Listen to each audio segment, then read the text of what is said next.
Well, that was a great blowout win for the Jazz. The Sixers are normally a good team, but obviously Ben Simmons is out for all the drama that's been going on.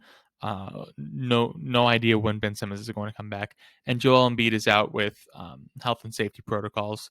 He's been out for a while, so I'm guessing he should be back in the next few games or so. I haven't been following that too closely, but um, that's what I've been noticing. So the Jazz really played a undermanned Philadelphia 76ers team, but still, I expected more from the Sixers. Tobias Harris, he's a borderline All Star. He had a great case to make the All Star team last year. In games like this, if you want to be an All Star, you need to be the kind of player who comes out and takes over and is scoring 25 points plus game in game out when your two best players are out. Tyrese Maxey, he's young, but I kind of expected more from him. He did okay, 16 points. By the way, Tobias Harris had 12 points, 5 assists, and 4 rebounds. So he had one of the better plus minuses on the team. So I'm sure he impacted the game in other ways that don't show up as obvious. But like he didn't do anything to keep the Sixers in the game. And I know I'm talking a lot about the Sixers. This is a Jazz focused channel, but um, if you don't like it, let me know. I'll stop doing that. I just think it's fun to analyze the teams that we don't get to see very often, the opposing teams, see what's going on there. So that's kind of what I saw from them. The Sixers, the high scorer was Shake Milton with 18 points. No one really came to play for the 76ers. The Jazz walked away with an easy win. They were dominant on offense, dominant on defense. And I know I normally start with the team stats.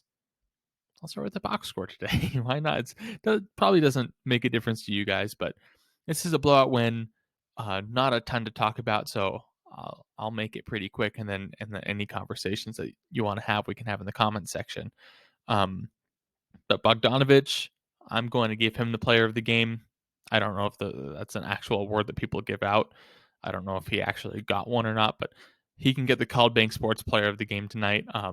He was excellent, 27 points, 6 rebounds, um, really good efficiency, 9 for 12 from the field.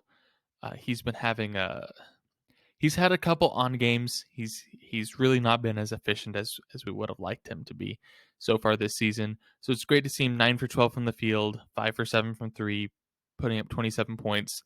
And even though he's not shooting great, he's having flashes that I'm seeing he's a lot more comfortable being a lot more than just a catch and shoot guy. He's an excellent catch and shoot guy, but as we give him more touches, as he can get into that mid range, uh, work some post moves, get a nice little 10-foot jumper. I think that's a spot that he really thrives. Analytics aside, I know people don't love the 15-foot, 10 to 15-foot jumpers, but I think he's really good at that. He can get great looks, and a lot of times those can turn into layups. Um, I think we should play him as, like, I know he's technically a power forward, but I feel like we're playing him more like a small forward. I would like to see the Jazz play him more as a stretch four, where he's at the 3-point line a lot, but give him a lot more touches down low because I think he's really good there, and I think him getting a couple easy buckets from 10 feet can help build the confidence for those 3-point shots, and I want to see him succeed. I don't think he'll get an All Star appearance. I think that's really unlikely, but I think he could have an All Star level season this year. Is what I'm going to say. And I also want to call out Rudy Gobert, 15 points, 17 rebounds. I love seeing that. When Rudy Gobert can score in the teens and then get even more rebounds, I think that's an excellent game, especially since the 76ers, they probably have one of the best backup centers in the league in Andre Drummond, who started tonight because Embiid was out. Um, and Drummond does really good against Gobert, at least from what I've seen. Drummond's a traditional center. He's stronger than Gobert, at least physicality. I don't know who could bench press more. Centers typically aren't the best at that because they don't have the best leverage with their arms. Not to get into that, but not that that actually matters a whole ton in basketball. But Gobert had a dominant night. Drummond really didn't do anything, which is unfortunate because he's on my fantasy team right now. Uh, I'm taking advantage of that while Embiid is out. But Gobert had a great game. Um, and the main reason why I gave the player of the game to Bogdanovich instead of Gobert is Bogdanovich had the best plus minus on the team. So I think that was good enough to give him the edge for this fake award that I just made up. Before I hop over to the team stats and run through those real quick, um, this is going to be a quick episode. I really don't have a lot to talk about. In a blowout win, I don't think there's a lot you can learn from it. It's just a great win. Be happy about it and move on. But Clarkson had a great night. Um, he had 22 minutes, which is probably a little low for him, but it was a blowout, so they're probably resting their main guys. But he scored 20 points in 22 minutes. That's really efficient as far as points per minute. He's not so efficient as far as field goal percentage, but he wasn't awful. He was 8 for 20. It's kind of crazy that he put up 20 shots in 22 minutes, but he made it work. He also got 7 rebounds. I mean, I'm reading that wrong. Sorry. 7 assists and 3 rebounds. So I think that is like this game is a good showcase of why Jordan Clarkson is an excellent sixth man. He comes in and he brings the energy, does as much as he possibly can while he's in, but because he's giving 110%, you don't want to be playing him 40 minutes a game because that's going to burn him out. Um, so I think that's just we all know how good he is off the bench, but I think this is a great example of it. Um, jump over to team stats of this blowout win. Team stats are always fun to look at in blowouts when your team is on the good side of the blowout because the stats just always look so good for you and so bad for the other team. So let's go through that. Just enjoy it. Enjoy the win while we have it. We've had a tough stretch of games. This is a really good win to break out of that, and hopefully this is a good statement win to start building some momentum. But the Jazz, they actually shot less shots than the 76ers, but they made 13 more. The Jazz were shooting 52% from the field if you round up, 42% from three. The free throw percentage needed a little bit of work, but they were 12 for 19. I'm not angry at it, especially in a blowout. It's not like any of those were clutch free throws that they missed. Rebounds, they out rebounded the 76ers by a lot. Here is one thing that I want to bring up. This is something to spotlight to keep your eye on in Jazz games is offensive rebounds. The Jazz out rebounded the 76ers by a lot, but they had the same number of offensive rebounds. Not that defensive rebounds are really important, but I don't talk about them a ton with the Jazz because the Jazz are the kind of team that they usually don't have a huge issue with defensive rebounds. We've seen a couple times where they give up too many of those rebounds to the other team, and that's not good. But usually they're pretty good at it.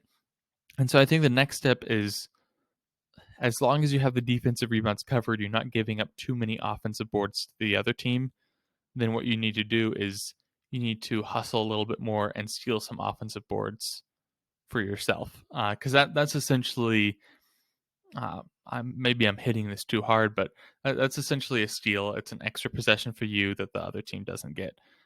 Just same impact on the game as a steal, and maybe even better because a lot of times when you get that rebound, you're right at the basket in a good position to score. So the percentage of like the points off of offensive rebounds is probably a higher per offensive rebound than the points from steals per steal, if that makes sense. It's probably a little bit confusing, but that's one thing I want to point out. Even though the Jazz out rebounded a lot as far as total rebounds, it was even as far as offensive rebounds. So I would like to see more effort on that end. I think that would be something that um, could be the difference maker in a lot of close games. Moving down, like the other stats, steals are even, blocks, the Jazz had a few more. Those are fun stats. I don't think they're necessarily the biggest difference makers in games. They're definitely those are more momentum stats. Stealing the ball or blocking the ball can get the crowd into it or can hush a crowd if you're on the road. I think that's where those play into it. Obviously, the Jazz didn't need that much when you win by 35 points. Um, going through it, the yeah, Well, I said yeah because I looked at the largest lead in the Jazz. The Sixers had 2 point lead at the very beginning of the game, and that's the only lead they ever had.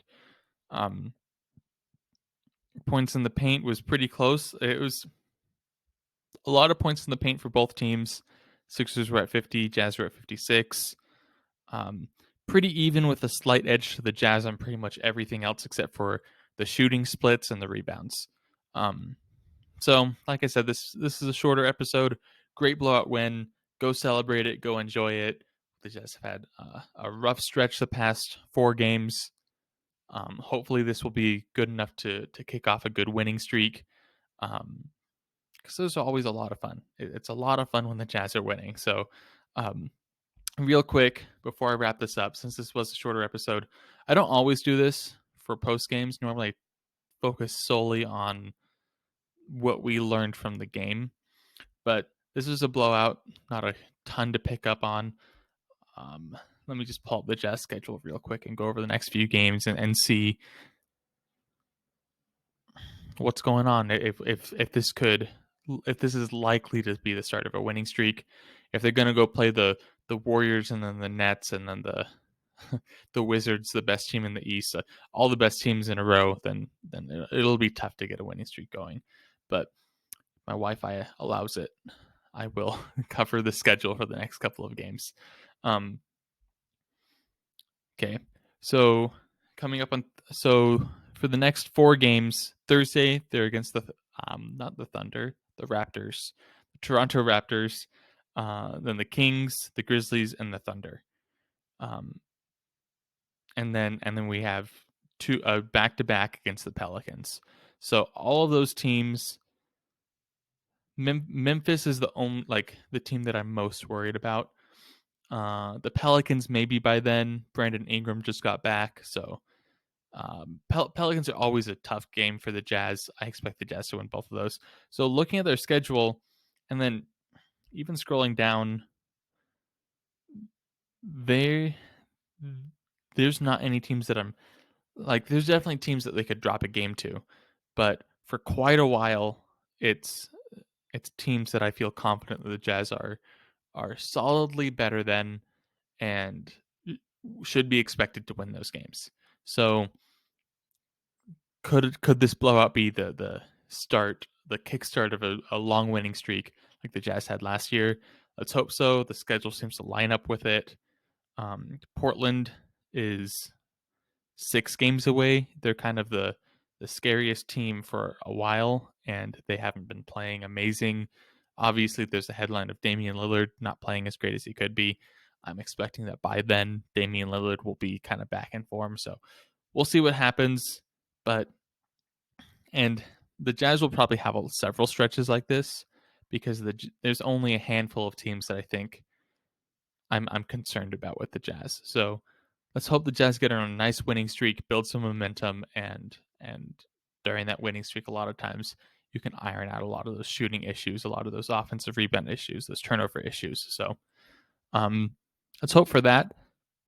Like I said, probably 15 times already. Fun blowout win. Enjoy it while it's here. It probably makes for a boring post game, but the game itself was fun if you're a Jazz fan. If you're a 76ers fan, there's a whole conversation we can have there. Obviously, the 76ers have been in national headlines a little bit too much recently for different reasons, but they're still a great team, still have an awesome chance of making it out of the East and into the finals. Even though they're not winning a bunch right now, Embiid comes back, and when Embiid's healthy, he's good enough. And you have a good roster around Embiid too. So even if Simmons never comes back and you just sit on him and never trade him, Embiid plus the rest you have is good enough to get out of the East if things are going right come playoffs. So I'll end it at that. Hope you enjoyed. Comment if you have any comments, like the video or podcast if that's how you're listening to it, and whatever platform you're watching or listening to us on, just go ahead and follow us, especially if you're a Jazz fan. We follow the Jazz pretty closely.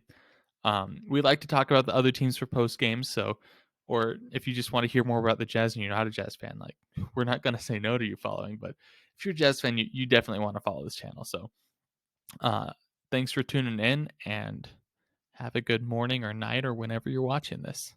Thanks.